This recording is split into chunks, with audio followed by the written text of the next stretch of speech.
our webinar partners, Hydro in Brampton, EnerSource in Toronto Hydro, I would like to welcome you to our monthly series of green technology webinars. Partners in Project Green is a growing community of businesses working together to green their bottom lines by creating an internationally recognized eco-business zone around Toronto Pearson that is known for its competitive, high-performance, and eco-friendly business climate. Through these monthly webinars, we hope to bring the latest programs, technologies, and tools to the comfort of your office that provides a format to ask questions that will ultimately help you discover the right sustainability solutions for your operations. Partners in Project Green offers many resources to help companies along their journey to sustainability, especially with our new membership program, and I encourage you to visit our website to learn more about our programs, training, events, and much more at www.partnersinprojectgreen.com.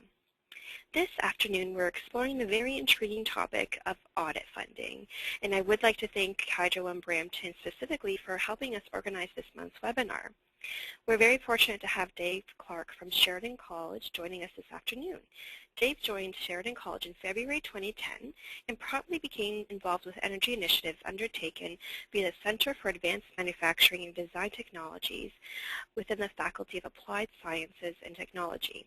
Dave's primary role is to recruit faculty, staff, and students from the various engineering-related program areas within the Faculty of Applied Science and Technology to participate in energy assessments of industrial, commercial, institutional, and multi-unit residential facilities. Dave also assists with the delivery of training sessions on energy management basics that are held prior to any site visits being performed and provides mentorship on energy assessment process and procedures while on site.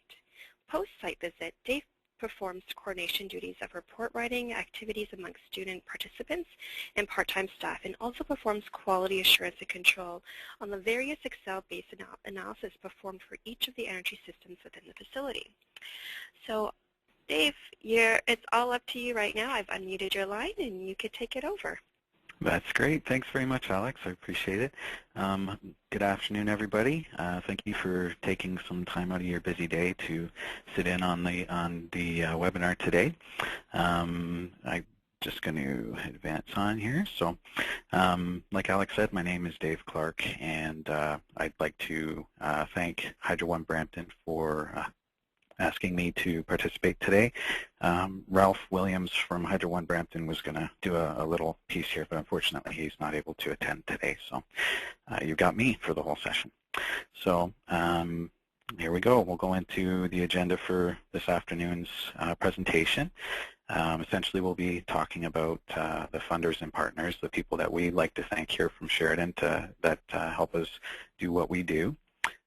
Also go through the question of, why does an organization want to do an energy assessment? What is the benefit? What's the return? Also, we'll touch on what the different levels of ASHREA energy assessments are, the level 1, 2, and 3, and also the assessment process.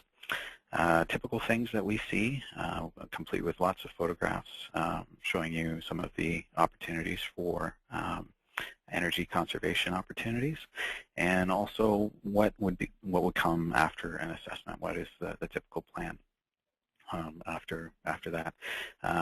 We'll also touch on the incentives, some potential project opportunities that might come up as a result of the energy assessment, and also touch on M&V plan. So without further ado, we'd like to greatly thank the Ontario Power Authority and their wonderful programs there via the Save on Energy initiative. The audit funding program is one of a plethora of different funding incentive opportunities, many more for retrofits as well as high efficiency new construction. It's almost endless. So they've got a great thing going on there at the Ontario Power Authority. We'd also like to thank all the utilities that we work with, EnerSource, Hydro One, and Oakville, that we have representation in. We have a campus in each of their territories, and also Toronto Hydro. And Enbridge as well for the gas side. It's important to remember gas is also included in an energy audit. So 10 things that we typically come across. there's loads of different reasons why you might want to consider doing an energy assessment, but these are kind of the main ones. The first one, obviously, is the dollar factor. Energy bills seem to be consistently going up, and you notice it when the bill comes every month. So obviously, money is a key driver in wanting to possibly perform an energy assessment. The second is the environment, and that whole concept of being green, being a green organization.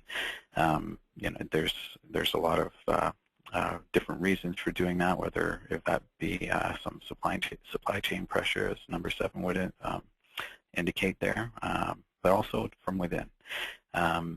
There's also the thought that there might be a cost advantage here, that maybe if we do some of these things, maybe our operational budget would be reduced as well. There's also the concept here of, well, we must be wasting energy. Sometimes you can walk by a certain piece of equipment, say a boiler, and maybe it's not insulated properly, and you're feeling the heat coming off of that boiler. Well, that must be wasting energy. So that's another key driver. Also, employees. Employees are very engaged on what's going on around them, and coworkers. Maybe they're asking their management, saying, well, what are we trying to do to reduce our global footprint or our environmental footprint in our operations? Also, the concept of financial incentives, which the Ontario Power Authority and Enbridge both help you address, as well as Union Gas for those of you in that territory. And again, supply chain pressure, as I mentioned. Also, the customers, they're asking if you're being environmentally friendly. Like, are your processes and are your practices of a responsible corporate social responsibility? Is that topic? So are you falling into that? If your customers feel that you're not guardians of the environment and doing your own thing, maybe they'll find somebody else to buy stuff from. Also, the downside for risk on utility prices, as I said, they're going up and down. So if you can put in something that's going to save you 70% on your electricity cost for that specific system, then why not? And then also there's just the concept of, we'd like to know how much we're spending, and we want to be able to gain control. There's nothing worse than being in the middle of something that you feel like you're spiraling out of control, and sometimes energy can be that source. So it's really important when looking at energy assessments. You want to be able to see everything that's going on in a building, not just look at one particular piece of equipment. A popular item that is constantly addressed during energy assessments is lighting, and everybody thinks about lighting when you think of an energy assessment. But what effect does that lighting have on your HVAC systems? Say, for example, if you put in something that, say, you swap out some high-pressure sodium lamps that put out a lot of heat and consume 400 watts, and you replace them with an LED that consumes a third of that, but doesn't put out as much heat.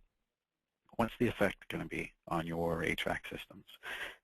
Is your existing natural gas-fired rooftop unit or boiler, is that going to be able to compensate?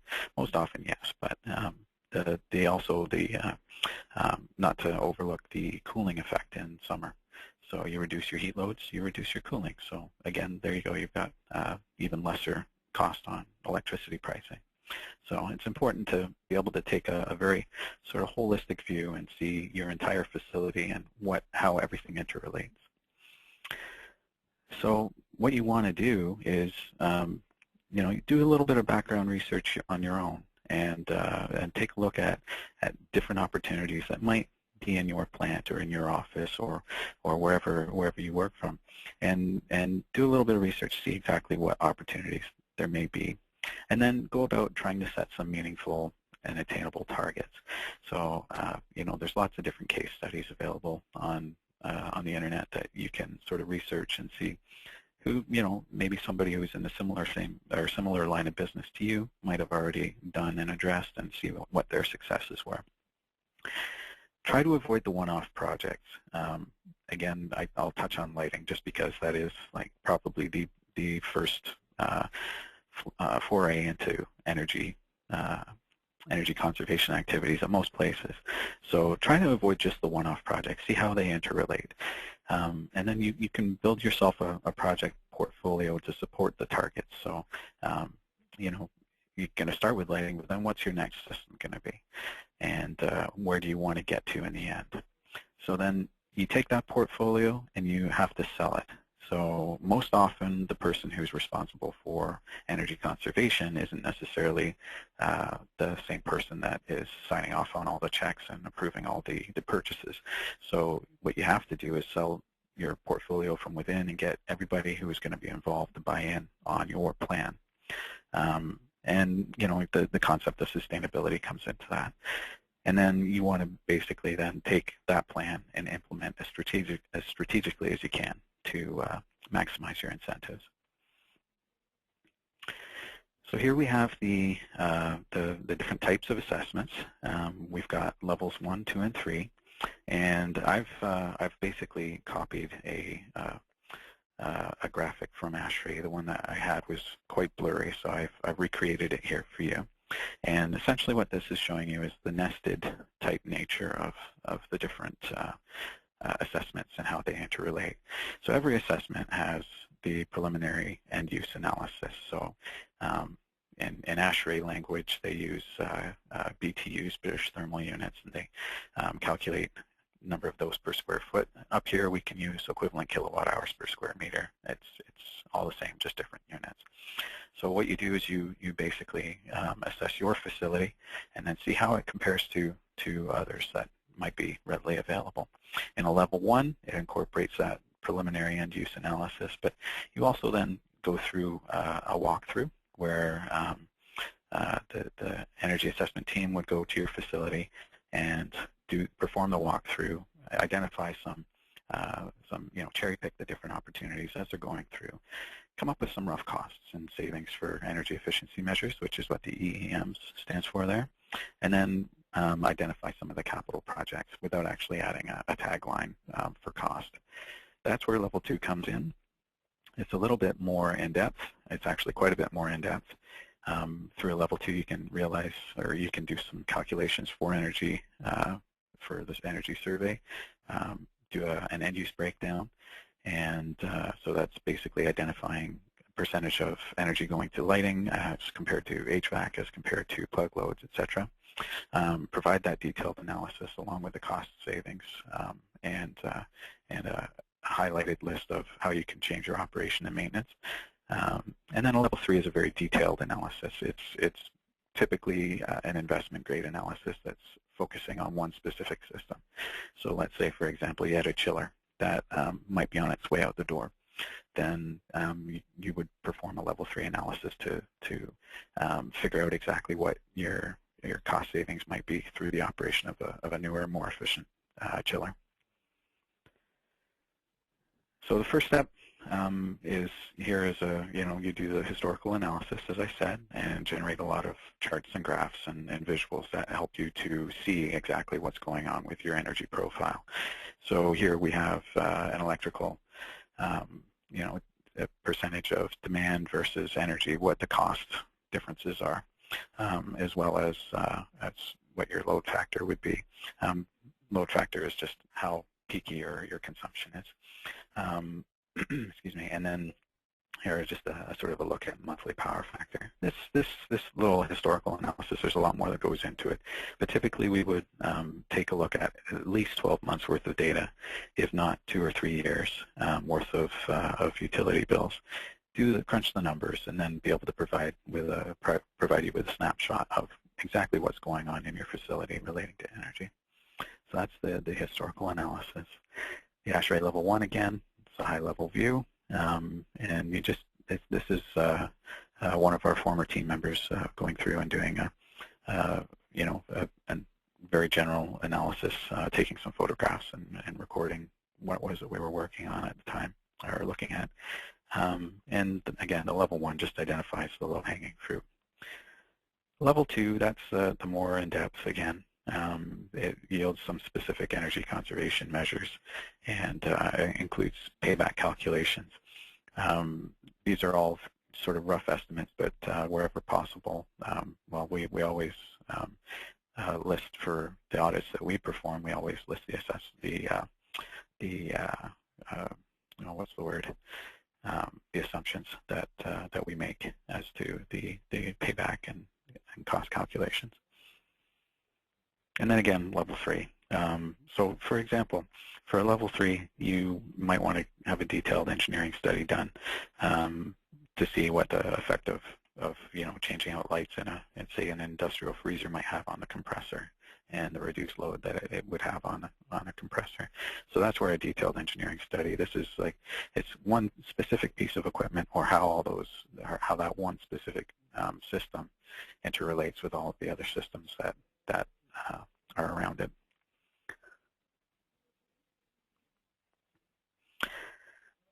Here we have the pre-audit phase. So before we actually go out and do an audit, you would want to actually fill out the application form in order to qualify for incentive funding for the audits from the Ontario Power Authority.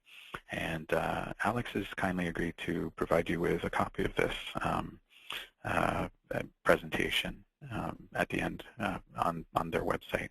And this is actually a link, so if you were to click this, it would bring you to the actual application form. I believe it's about 22 pages, I think. I can't quite remember, but it's the first few pages are really the guts of it, and it'll just show you what you have to fill out in order to qualify for funding.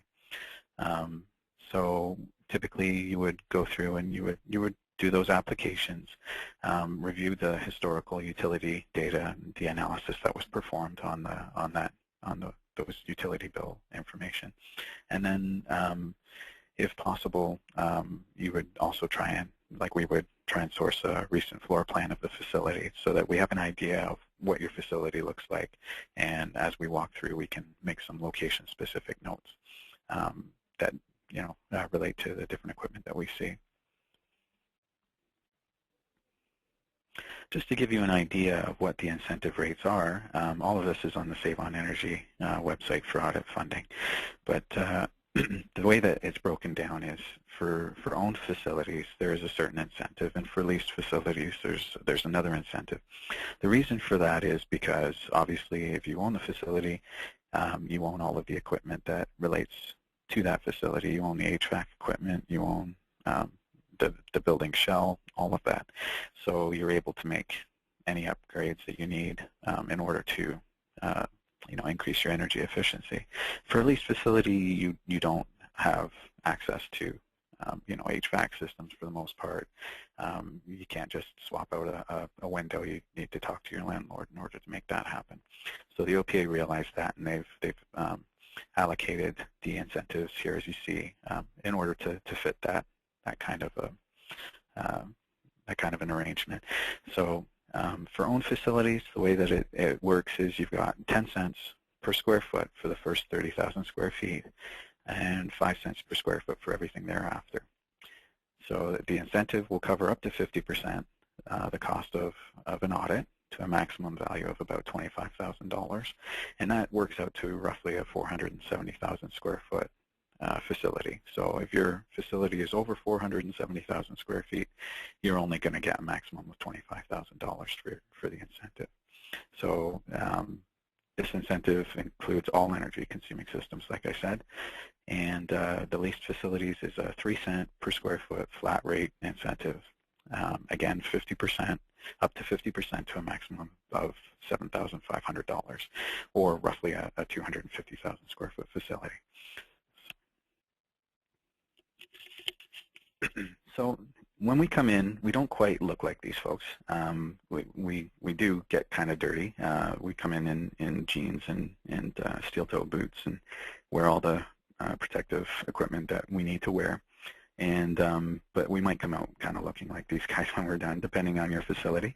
But the idea here is that when we get on site, we have a kickoff meeting, and that kickoff meeting is for ourselves to sit down with those that are dealing with these systems on a day-to-day basis and are able to give us some background information. So we would sit down, we would introduce ourselves, who's who, Typically, we do bring students along. It's a great learning opportunity for them. It's actually the key driver for us to be involved in doing energy assessments, is to enhance the student experience. So we would introduce the students, introduce ourselves, establish while we're sitting there what it is that we're looking to do, and make sure that our plan of attack is exactly what they're looking for when we're going through their facility. We'll review the historical utility analysis that we've done, take a look at all the charts and graphs, and point out any inconsistencies or causes of concern based on that initial analysis. And then we'll discuss, typically how the building is operated. So looking at schedules, for example, and also what different areas of the building are used for, like if it's process, office, that sort of thing. And then we also ask for safety as well. So obviously every different location has different safety concerns.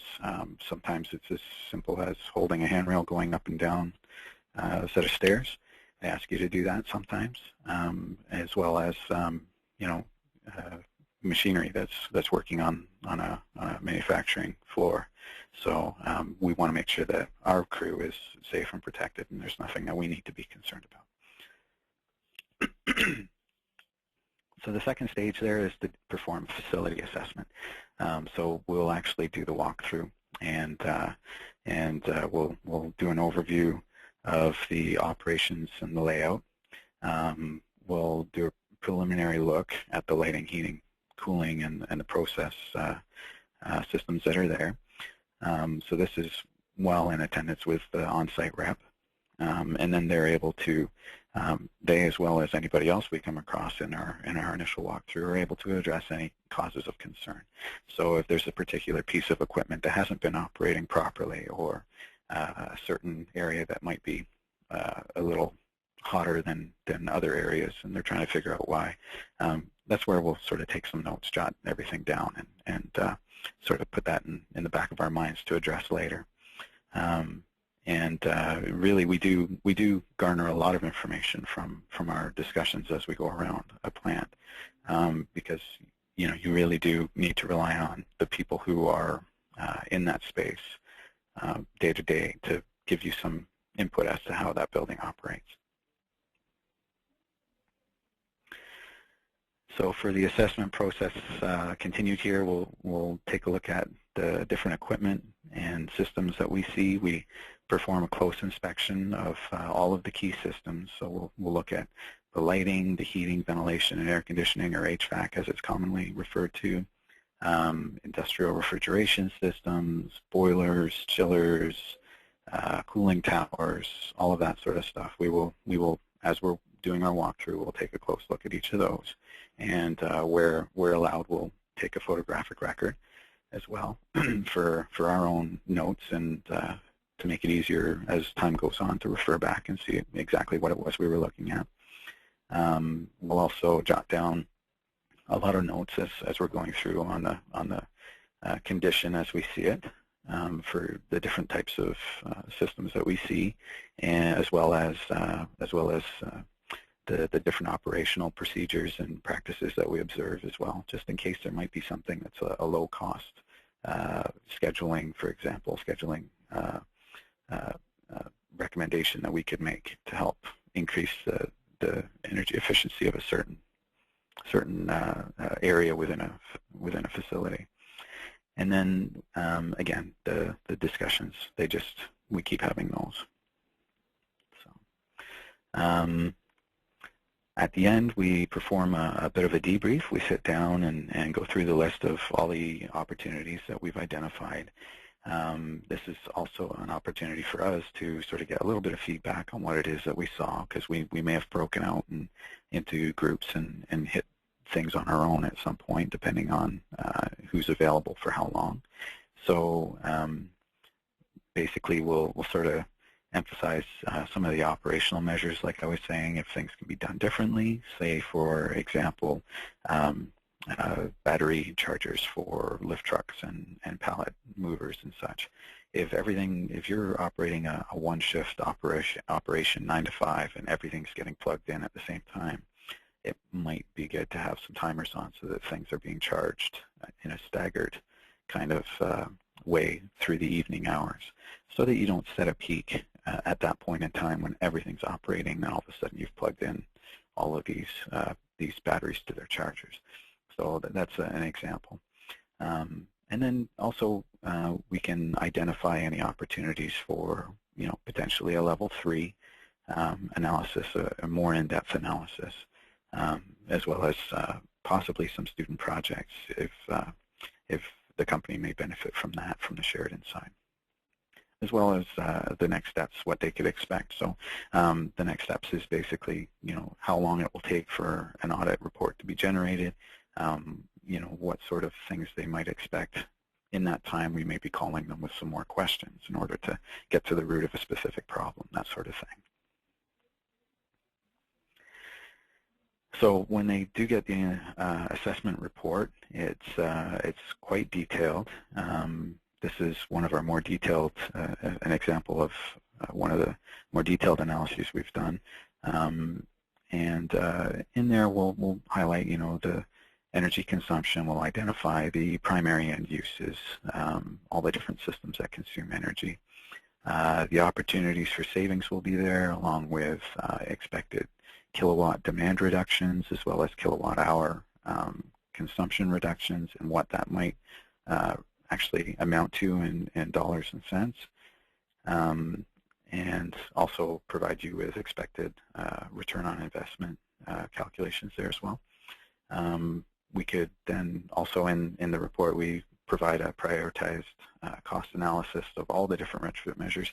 So that's just sort of, and also a staged rollout as well, suggestion on which ones maybe you could start with first in order to realize savings to help fund the next project. Again, incentives are always key. Some of the incentives are up to 50% or more, especially with engineering studies. I think they can be up to 70% or 80% even. So the incentives are there. Why not take advantage? And then again, another suggested next steps, like what the company can do and how to go about putting action items to the report items that have been identified. So here, some of the typical findings that we see. When it comes to operations and scheduling, you can see the bottom image there is the chargers I was mentioning. So, if you can arrange your activities in such a way so that everything isn't on all at the same time, then you're going to help to reduce your demand cost. And demand can be a very substantial portion of your bill. So if you can reduce your instantaneous use of energy throughout your billing period and knock it down, then you're gonna see some real savings just on that alone. There's also things just instilling in your workforce that, hey guys, if you're done in an area and realistically due to safety concerns we can't put in a occupancy sensor, we need a physical switch. Well, okay, if you're going to be leaving that area, make sure that you switch it off. Just do what you do at home. You're trying to save your own energy at home. Try and translate that over to the workspace. And then also, if you're a larger facility and all of your employees are taking lunch at the same time, say in a manufacturing type environment, maybe you've got hundreds of people doing their own lunches within a very short period of time. Well, why not have 2 or 3 dedicated lunch time allocations so that you can spread out the number of people all using microwaves, toaster ovens, kettles, all that sort of thing at the same time. Lighting is a big one. We do still see some of the T12 fluorescents out there, which are the fatter fluorescent bulbs or tubes. All of these things here are opportunities. Obviously, the typical Thomas Edison style light bulb here, that's being phased out as we speak. But we also see some other things such as the MR16 accent bulbs, etc. All of these things have more energy efficient alternatives that can be put in their place. The highlighted fluorescent tube pack there is just showing that the T8s that have replaced the T12s, they used to be 32 watts, and that was it. A few years back, they introduced the 28-watt alternative, but there's now 25-watt alternative. So if you're going through and you're doing a group relamping exercise and you have 32-watt lamps in there, why not change them out with 25 watts replacement? So you're going to instantly realize pretty much a 25% reduction in just your lighting for those light fixtures, with very little lumen difference. Again, for lighting, we do see weird things. The image to the left is basically one facility we went to. It was an office type facility, and the owner there decided that he liked these old troughers that were there. It was a conversion from one type of facility into an office facility. So he took these old troughers and decided to turn them upside down. Well, really, he's just lighting the ductwork and, applying the heat that's coming off the lighting into that stream of air via the duct. So it's kind of an inefficient use of that lighting. The top image is an example of different, different temperatures of lights, different brightness. So some are dim, some are brighter, some are on their way out, some are burnt out. And all of these were 8-foot T12s in this particular facility. So those ones are quite inefficient anyway. So why not just do a fixture replacement?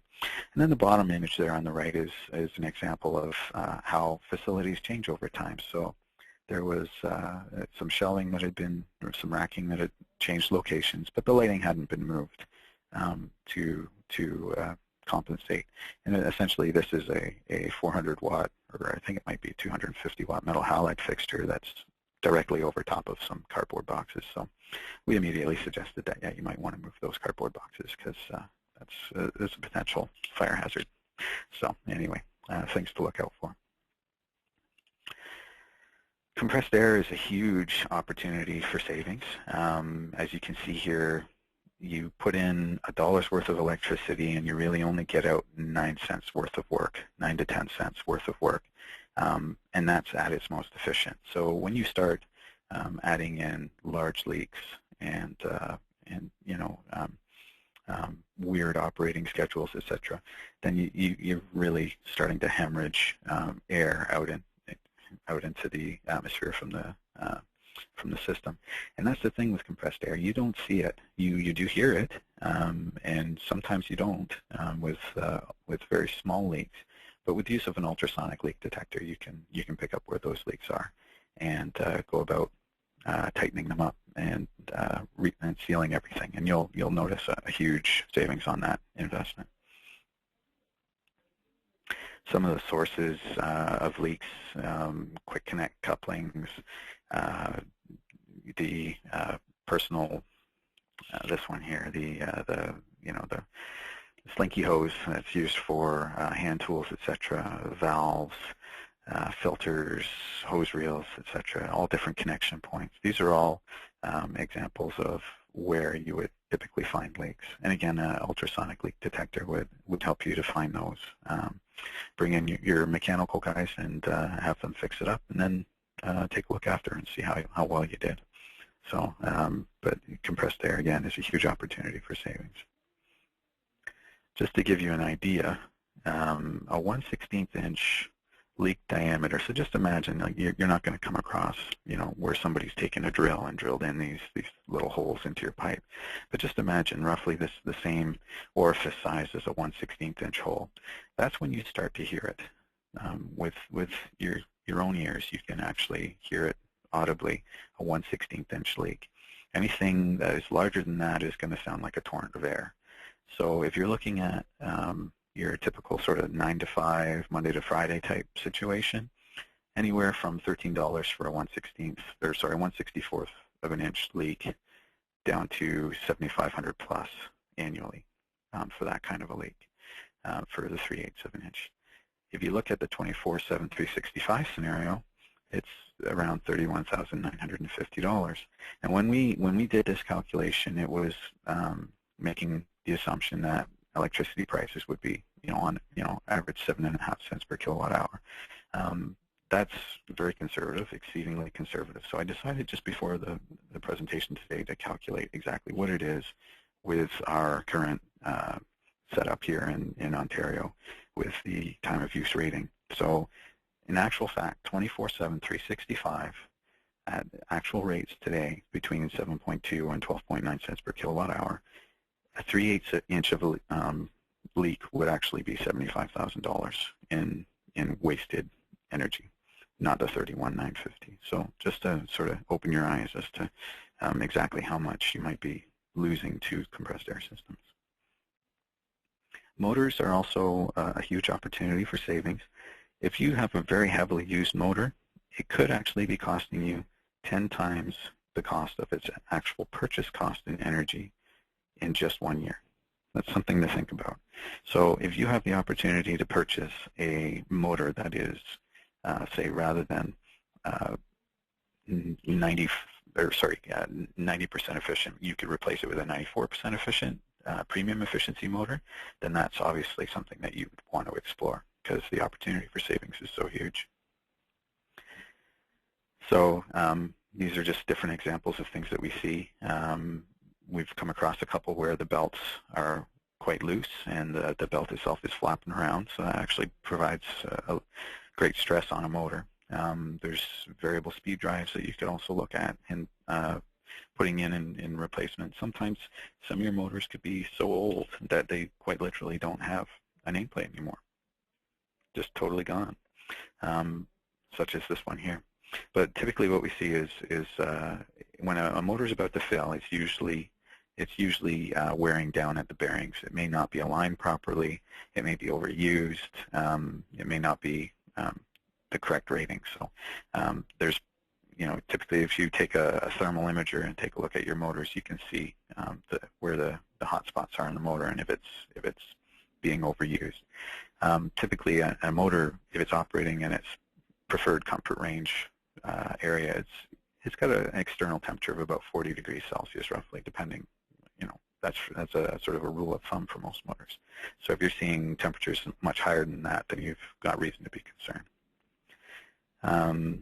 Again, there's pumps and fans. There's lots of opportunities there. We typically don't make any recommendations for fire pump systems because obviously they're there for a reason in their respect to exact specifications. So, and you just don't want to touch those systems. But, for pools, hot tubs, etc., then there's some huge savings that could be realized for those. And that's because of this. There's something called the affinity rules. So for centrifugal systems, when you take your flow, so the first point, flow is proportional to rotational speed. So if you have your rotational speed, you have the flow. So say it's air. You're getting half the flow of air. However, the pressure reduces by 3/4. So you're only getting 1/4 of the pressure. And power, which is what we're most concerned about, is it's a cubic relationship. So you have the speed and you use only 1/8 the power. So you've got an 87.5% savings. If we were to look at this in the inverse, then for those that don't deal well with fractions, then you double your speed, you double your flow, you double your speed, you increase your pressure 4 times and your power 8 times. So that's just something to think about. It helps make the case for variable speed drives where they actually do apply. Other findings that we see are cracks in the seals, such as the bottom left image, windows and doors that may not be fitting quite right. There's a pen sticking between those two reception area doors there on the top left. Weather stripping can be an issue as well. Weather stripping, seals, all that sort of stuff, they're the weakest component in your building envelope, and they're typically the ones that fell first. Caulking around windows, etc., that's what's going to go first. But you also see instances where, say, maybe the foundation wasn't, there's inadequate thermal breaks in foundation. So maybe you're losing some heat out of the concrete slab in your facility. Happens all the time. Doors may be on their way out as well, and you can typically see that with a thermal image as well, top right. Cracks in windows, etc., is the one with the arrows there. You can't really see it, so I'm pointing to it with the arrows that, older windows can get cracks. If you get a cracked window, you should probably think about replacing it. And then brick spall, etc. That's usually a reflection of humidity-related issues. So as soon as the brick loses its outer veneer, it's now starting to crumble, and the elements are starting to get in. You're getting cold air, you're getting moisture, you're getting pests, so something also to be concerned about. Utility entrances as well, so wherever your electricity, water, etc. is coming into the building, that's a potential source of leaks. And dock levelers for shipping receiving areas, if they're not set properly. If they're set low and your door only ends at a certain point, you may be just letting a huge torrent of air come into your facility. I'm going to speed up here a little bit and starting to realize the time. So industrial systems, process, thermal, electrical. There's industrial insulation. That's always a huge thing to take notice of. Just an interesting point to note, if insulation is wet, it actually transfers heat 25 times faster than if it's dry. If that wet insulation then gets to be frozen, that's 50 times faster. At that point, it's almost why bother insulating at all, because the insulation is not doing its job. Also, we take a look at potential oversized equipment. Do you have something in there that is massive that you adopted from somewhere else that could be replaced with something that is quite a bit smaller and is going to save you a lot of money in the operation of that smaller piece of equipment? Conveyance systems.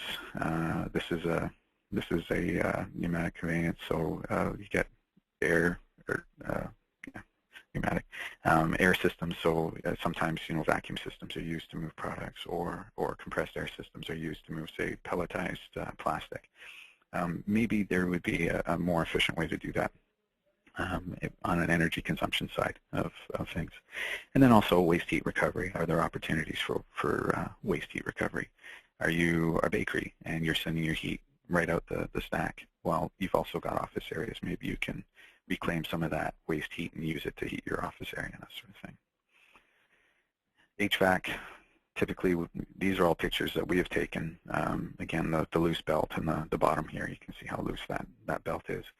Quite a bit of noise and squealing going on in that compartment. But some others are just very old, obviously showing signs of age, rust everywhere, and damage, hail damage on the top right on some of the evaporated coil fins there, and contractor damage as well. Most people don't go up on the roof of their facility, so you don't get to see these things. So as we make our walkthrough, we definitely like to flag these as opportunities for savings. So onwards.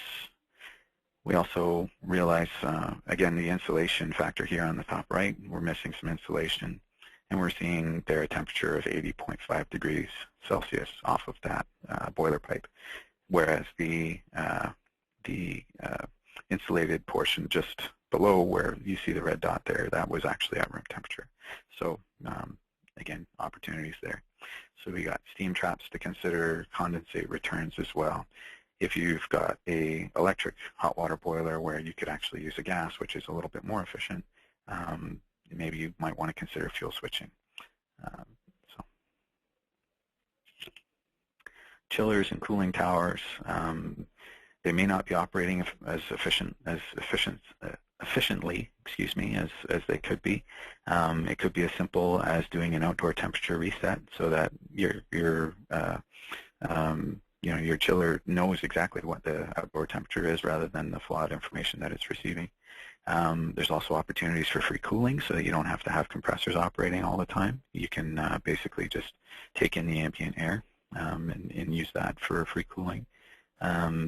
We sometimes do identify some maintenance issues as well as health and safety. So Legionnaire's disease. Legionella is a huge concern with cooling towers. So if we do go around and see any kind of growth or buildup of anything, then obviously that's a suggestion to make. We haven't yet, so everybody seems to be doing fairly well in that regard. Building automation systems typically are no longer at their optimal setting 6 months after installation. That's because of overrides, etc. So that's something that could be done fairly quickly at relatively low cost in order to help get your systems back in line and get everything adjusted, operating the way it was supposed to. Maybe that might make some of your occupants a little bit unhappy because usually they're overridden because of temperature concerns. But from an energy perspective, it's definitely a worthwhile activity to do. And some other things here, water as well. Water has inherent energy in it. You're using pumps to move water around. So if you reduce your water consumption, you reduce your, one, the cost of your water, as well as the cost of wastewater. Any water is going back to the sanitary system. And you're reducing your consumption of energy in order to move that water around. So you, some facilities have process waste that just goes down the into the drain, and other areas are cooling towers. A simple example would be if you're being charged 100% for your water and 100% for your wastewater, but you're using an evaporative cooling tower and you're dissipating water, then obviously 100% of your water is not going back into the sanitary sewer. So you can actually call your local utility and have them come over and do an assessment for you. Again, these are links here. Each of the links under the City of Toronto logo there, they're all links to the related programs, so you'll be able to see that, as well as for Region Appeal. So you can click on any of those once you receive a copy of the presentation. So what do you do next? Basically, for us, what we do is we deliver you a report and we schedule a follow-up meeting so we can walk you through it, discuss exactly what it is that we've identified, and then we submit it to your local distribution company, EnerSource, Hydro One, Toronto Hydro, or whoever you happen to be with, as well as the OPA, in order for them to review it and approve you for audit funding. So this helps you to identify your initial projects, the things that you might want to tackle first, and then you can then from that point develop your project plan, including considerations for measurement and verification. Sometimes you do need to be quite detailed in benchmarking how much energy a certain system was using before and then how much it's using after in order to get your incentive funding for the retrofit funds. So here's some links to the available incentives, fully spelled out here for those of you that just want to take it from the presentation version of this, but it's an actual link as well. And again, access to these incentives means that you have to prove the savings, so be prepared to do some work in order to qualify for that and to receive those incentive funds. Some of the different like I said, the different programs. I didn't actually update this for this presentation. I used in a previous one, but I'm pretty sure it's all very similar. So you can see all the different opportunities there and the different programs that the OPA has, all of which are phenomenal. They're going to help you realize some savings against the bottom line. And there's me. I figured I'd put a face to the name and the voice so that you can see who I am. That's my contact information. And I would be more than happy to answer any questions. Great, thank you so much, Dave. That was a great overview, and we don't actually have any questions right now, but for those of you who do have them, please type them in the chat section. But in the meantime, we actually got one. So are there any rebates or grants for window replacement? Yeah, that typically would be something that you could look at for through Enbridge. They do have, because obviously if you have more efficient windows, then you're going to be consuming less natural gas in the winter. That one does come off the top of my mind right now. As far as, yeah, I think you can also do it for an engineered incentive application as well for overall energy reduction. So the incentives for lighting-related measures is $400 per kilowatt, whereas for non-lighting, such as energy reduction relating to HVAC systems, then that would be $800 per kilowatt. If you're going to do building envelope-related measures, it would probably benefit to have a building energy model done in order to quantify the expected savings. That would probably be the best suggestion for that. Okay. Okay, great. And for the pre-audit application approval, do you have to submit the floor plans for the building to verify the square footage of the facility? No, no. You just have to tell. You know, you have to put it down on the form. That's it. The floor plan is more for the site visit. So when you know the auditor comes in or assessment team comes in and is going through your facility, then it's just good to have as a reference. Okay, great. And then if someone is interested in accessing the funding that is available, where do they first go to? The Save on Energy website. So okay. saveonenergy.ca. And at the top there you'll see there's a link for residential. There's also a link for business. So you would click on that, and then under the business on the business page you'd come across all the different incentives that are available. Would they contact your LDC or? Oh yes, yes. Yeah. They could contact LDC, or if they wanted to contact us, then we could also coordinate that. We do have a great working relationship with all the LDCs in the area, so we could help facilitate that. Okay, great. And then I guess, are there any other questions? I think I see one, actually. Actually, we have one that just came in. What variables do you consider when determining the cost for one of these audits? So typically the way that we do it, and it's worked well up to this point, we follow the Ontario Power Authority incentive funding scheme. So they cover 50%, and they have a certain, so it's 10 cents per square foot for the first 30,000, 5 cents per square foot thereafter. Essentially what we do is we first off start by doubling that so that it's 50% full realization on the incentive. But if a certain facility has different operational characteristics, we can definitely look at modifying that, reducing as well, just to see what fits, what makes sense for the amount of time we figure might be involved. Great. Well, thank you so much. We don't have any other questions, but we will be sending out a recorded presentation of this webinar and the actual presentation for you to get the links. And again, if you have any questions, you can contact me. I will provide my information in the follow-up email, and of course, Dave at Sheridan College. Thank you all for participating. We hope you found this of value, and we look forward to joining you again in 2014. The webinars will be determined very shortly, and we do also want to thank Hydro in Brampton, EnerSource, and Toronto Hydro for supporting these webinars. And again, let us know if you have any questions. Perfect. Thank you so much. I'd also just like to say thank you very much to you, Alex, for coordinating this, and also to everybody who was online today, and I look forward to hearing from you. Perfect. Thank you so much, Dave. All right. Thank you. Bye now.